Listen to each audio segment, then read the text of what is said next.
அதிமுக இந்த விக்கிரவாண்டி இடைத்தேர்தல் வந்துட்டு போட்டு இடாது அப்படின்னு சொல்லிட்டு அவங்க தரப்புல இருந்து சொல்லியிருக்காங்க. இதை பார்த்துட்டு திமுக என்ன சொல்றாங்கன்னா, ஒரு அரசியல் கட்சியை வந்து தொடர் தோல்விகளை சந்திக்குது அப்படின்னா அவங்களுடைய தொண்டர்கள் மத்தியில் அது ஒரு அச்சத்தை ஏற்படுத்தும். அது மட்டும் இல்லாமல் நாம் தமிழர் இதை குறித்து ஏன் கருத்தை சொல்லலை அப்படின்னா, யார் நின்றாலும் யார் நிற்கலனாலும் அவங்களுக்கு வரக்கூடிய ஓட்டு வரும் அப்படின்றது அவங்களுடைய நம்பிக்கை.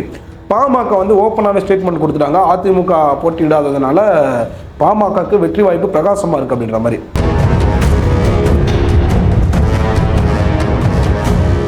அனைவருக்கும் வணக்கம். விக்கிரவாண்டி இடைத்தேர்தல் வந்து வரப்போகுது. இந்த தேர்தலை குறித்து நிறைய சந்தேகங்கள் வந்து மக்கள் இடத்துல ஏற்பட்டிருக்கு. ஏன் அரசியல் கட்சி தலைவர்களுக்குள்ளே ஏற்பட்டிருக்கு. உதாரணத்துக்கு நான் ஒரு விஷயம் சொல்கிறேன். அதிமுக இந்த விக்கிரவாண்டி இடைத்தேர்தல் வந்துட்டு போட்டு இடாது அப்படின்னு சொல்லிட்டு அவங்க தரப்புல இருந்து சொல்லியிருக்காங்க. இதை பார்த்துட்டு திமுக என்ன சொல்றாங்கன்னா, இது வந்து ஏன் அதிமுக பின்வாங்குது, இது அவங்க வந்து அதுக்கப்புறம் வீழ்ச்சி அடைய போவதற்கான ஒரு அறிகுறி அப்படின்ற மாதிரியும், அதிமுக இந்த தேர்தலில் போட்டியிடாததுனால அது பாமகக்கு சாதகமாக இருக்கும் அப்படின்னும், நாம் தமிழர் எனக்கு என்ன ஆச்சு தான் எனக்கு என்ன அப்படின்ற மாதிரி அவங்களும் ஒரு பக்கமும் இருக்காங்க. ஸோ இந்த இடைத்தேர்தலில் ஏன் அதிமுக போட்டியிடவில்லை, போட்டி ஏன் இடலை, ஒருவேளை திமுக சொல்கிற மாதிரி அவங்க வந்து அடுத்த தோல்வியை தழுவ போகிறாங்களா, வீழ்ச்சி அடைய போகிறாங்களா அப்படின்றத இந்த வீடியோவில் தெளிவாக பார்க்க போகிறோம். எடப்பாடி பழனிசாமி அவர்கள் அதிமுகவினுடைய தலைமை பொறுப்புக்கு வந்ததுக்கப்புறம் தொடர் தோல்விகளை அவங்க வந்து சந்திச்சுக்கிட்டே வராங்க. ஒரு அரசியல் கட்சியை வந்து தொடர் தோல்விகளை சந்திக்குது அப்படின்னா அவங்களுடைய தொண்டர்கள் மத்தியில் அது ஒரு அச்சத்தை ஏற்படுத்தும். அது மட்டும் இல்லாமல் ஒரு நம்பிக்கை இல்லாத ஒரு தன்மையை ஏற்படுத்தும். இது வந்து உலக நியதி.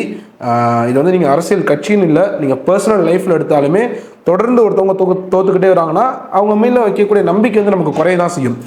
அதுக்கப்புறம் தோல்வி அடைஞ்சு வெற்றி பெற்றவங்கலாம் இருக்காங்க. பட் வந்து அரசியல் கட்சியில் இருக்கும்போது கோடிக்கணக்கான தொண்டர்கள், கிட்டத்தட்ட 2 கோடிக்கு மேலே அவங்களுக்கு வந்து தொண்டர்கள் இருக்காங்க. அத்தனை தொண்டர்களும் வந்துட்டு ஒரு கலக்கத்தில் தான் இருக்காங்க. என்னடா கட்சி தோத்துக்கிட்டே வருது, ஒருவேளை எடப்பாடி பழனிசாமி அவர்கள் இந்த தலைமை பொறுப்புக்கு வந்ததுக்கப்புறம் தான் தோல்வி அடையுதா, இப்படி பல சந்தேகங்கள் அவங்களுக்குள்ள இருக்கு. உண்மை என்ன அப்படின்னு பார்த்தீங்கன்னா, இந்த தொடர் தோல்விகள் தொண்டர்களை பாதிக்கும் அப்படின்ற ஒரே காரணத்துக்காக இந்த விக்கிரவாண்டி இடைத்தேர்தலில் வந்து அவங்க புறக்கணிக்கிறாங்க. அதை புறக்கணிச்சாலுமே 26 எலெக்ஷனுக்கு அவங்களுடைய டார்கெட் அங்கே நோக்கி இருக்கும், அவங்களுடைய இலக்கு அங்கே நோக்கி இருக்கும். ஸோ அது ஒன்றும் பிரச்சனை கிடையாது. இந்த ரீசனுக்காக தான் அவங்க புறக்கணிச்சிருக்கணும், இத்தனை வருஷம் நம்ம அரசியலை ஃபாலோ பண்ணதை வச்சு சொல்லும்போது. ஸோ இது வந்து மிகப்பெரிய தவறா அப்படின்னு கேட்டிங்கன்னா தவறு கிடையாது. ஒரு அரசியல் கட்சி வந்து கண்டிப்பான முறையில் ஒரு இடைத்தேர்தலில் போட்டியிட்டே ஆகணுன்ற எங்கேயுமே சட்டமும் சொல்லலை. இது ஜனநாயகத்துக்கு விரோதமான ஒரு விஷயமும் கிடையாது. ஏன்னா அவர்களுடைய இலக்கு வேற மாதிரி இருக்கு. ஸோ அவங்க இலக்கு நோக்கி போகிறது வந்து தப்பு கிடையாது. ஸோ இந்த இடைத்தேர்தலில் வந்துட்டு திமுக போட்டியிட போகிறாங்க, பாமக, நாம் தமிழர், இப்போ மும்முனை போட்டி தான் அங்கே நிலவ போகுது.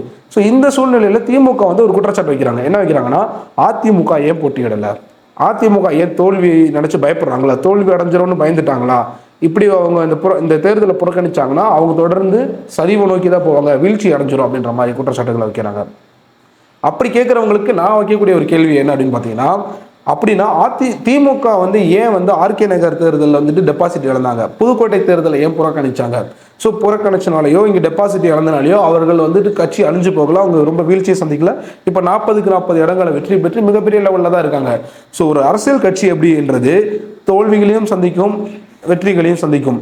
உங்களுக்கு தெரியும், எம்ஜிஆர் அவர்கள் வந்து முதலமைச்சராக இருக்கும்போது, இன்னும் குறிப்பாக சொன்னோம்னா அதிமுகவில் அவருடைய பீரியடில் வந்து பார்த்தீங்கன்னா கலைஞர் அவர்களை வந்துட்டு அந்த கோட்டை பக்கமே நெருங்க விடலை. அந்த அளவுக்கு அவருடைய ஆட்சி அவ்வளோ சிறப்பாக இருந்துச்சு, கட்சி அவ்வளோ வலுவாக வச்சிருந்தாரு. அப்படி இருந்தவருடைய ஆட்சியிலேயே நாடாளுமன்றத்துக்கு 2 பேர் தான் செலக்ட் ஆனாங்க. ஸோ அதுவே கிட்டத்தட்ட பார்த்தீங்கன்னா தோல்வி தான். எம்ஜிஆர் காலத்திலேயே வந்து அப்படிதான் நடந்திருக்கு. அப்படின்னா எடப்பாடி பழனிசாமி அவர்களுடைய டைம்ல இந்த மாதிரி ஒரு இடைத்தேர்தல் வந்துட்டு புறக்கணிப்பது வந்து மிகப்பெரிய தவறா எனக்கு படலை. இதை வந்து ஒரு அரசியல் ஸ்ட்ராட்டஜின்னு கூட சொல்லலாம். ஒருவேளை நான் இப்படி யோசிச்சு பாருங்களேன், ஒருவேளை இந்த விக்கிரவாண்டி இடைத்தேர்தலில் நின்று அதிமுக தோல்வி அடைஞ்சாங்க அப்படின்னா தொடர் தோல்விகளால் இன்னும் அதிக அளவில் அவர்களுடைய தொண்டர்கள் பாதிக்கப்படுவாங்க. இது 26 எலெக்ஷனை கண்டிப்பாக பாதிக்கும். அதுக்கு வேலை பார்க்கக்கூடிய தொண்டர்களுடைய அந்த மனநிலை வந்து மாறும். ஒருவேளை போட்டியிடாமல் அந்த இடத்த பைக்காட் பண்ணி ஸ்கிப் பண்ணிட்டாங்க அப்படின்னா 26 எலெக்ஷன் நோக்கி தான் அவங்களுடைய தொண்டர்களுடைய எண்ணம் இருக்கும். ஸோ இதனால தான் அவங்க வந்து அந்த எலெக்ஷன் வந்துட்டு புறக்கணிச்சிருக்காங்க. இதுக்கு இடையில வந்துட்டு பாமக அவங்களுடைய அரசியல் ஸ்ட்ராட்டஜிலாம் பார்த்தீங்கன்னா, விக்கிரவாண்டி இடைத்தேர்தலில் வந்து நம்ம வெற்றி பெற்றோம்னா வன்னியர்களுக்கான இடஒதுக்கீடை நம்மளால் பெற்ற முடியும் அப்படின்ற மாதிரி தான் உருட்டிட்டு இருக்காங்க. பொதுவாக அவங்களுக்கே தெரியும், ஒரு இடைத்தேர்தலில் வெற்றி பெறுவது மூலமாக எப்படி இடஒதுக்கீடு அவங்களால பெற முடியும் அப்படின்றதுலாம் ஒரு கேள்விதான். நாம் தமிழருக்கு வந்துட்டு அந்த பகுதி எப்படி பிரகாசமாக இருக்கா இல்லாட்டி அவங்களுக்கு டல்லாக தான் இருக்கா அப்படின்னு கேட்டிங்கன்னா, இது வந்து மிகப்பெரிய லெவலில் அவங்களுக்கு வந்துட்டு ரொம்ப பெரிய வித்தியாசத்தெல்லாம் கொடுக்காது. கடந்த முறை எந்த வாக்குகளை பெற்றார்களோ அதை விட ஒரு 1-2% வாக்குகள் அதிகமாக பெறுவார்கள் அப்படின்றதுல நம்பிக்கை இருக்குது. மேக்சிமம் டிஎம்கே வின் பண்ணுவதற்கு தான் அங்கே சான்ஸ் அதிகமாக இருக்குது. விக்கிரவாண்டி இடைத்தேர்தலை பொறுத்த வரைக்கும் அங்கே இருக்கக்கூடிய மக்களுடைய மனநிலை இப்போ எப்படி இருக்குன்னா, முதல்வர் ஸ்டாலின் அவர்களுடைய ஆட்சிக்கு ஓட்டு போட்டுரும், ஆளுங்கட்சிக்கு ஓட்டு போட்டுருவோன்ற மைண்ட் செட்டில் தான் அவங்க இருக்காங்க அப்படின்னு சொல்லிட்டு நமக்கு சில தகவல்கள் வருது. ஸோ ஓவராலாக இந்த வீடியோவில் வந்து நம்ம என்ன விஷயத்தை நம்ம புரிஞ்சுக்கிறோம் அப்படின்னு பார்த்தீங்கன்னா, விக்கிரவாண்டி இடைத்தேர்தலில் அதிமுக போட்டியிடாததற்கு ஒரே காரணம் தொடர் தோல்விகளால் தொண்டர்கள் பாதிக்கப்படுவாங்க அப்படின்றதுனால இந்த ஒரு தேர்தலை புறக்கணிக்கிறாங்க. திமுக வந்து ஏன் அதிமுக வந்து விமர்சனம் பண்ணுறாங்க அப்படின்னா, அதிமுக ஒருவேளை இந்த தேர்தலில் வெண்டுச்சு அப்படின்னா பாமக மற்றும் நாம் தமிழருக்கு போகக்கூடிய ஓட்டுகள் சிதற வாய்ப்பு இருக்குது அப்படின்றது அவங்களுடைய ஒரு எண்ணம்.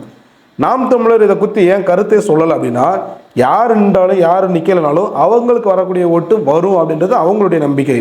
பாமக வந்து ஓப்பனான ஸ்டேட்மெண்ட் கொடுத்துட்டாங்க, அதிமுக போட்டியிடாததுனால பாமகக்கு வெற்றி வாய்ப்பு பிரகாசமாக இருக்குது அப்படின்ற மாதிரி.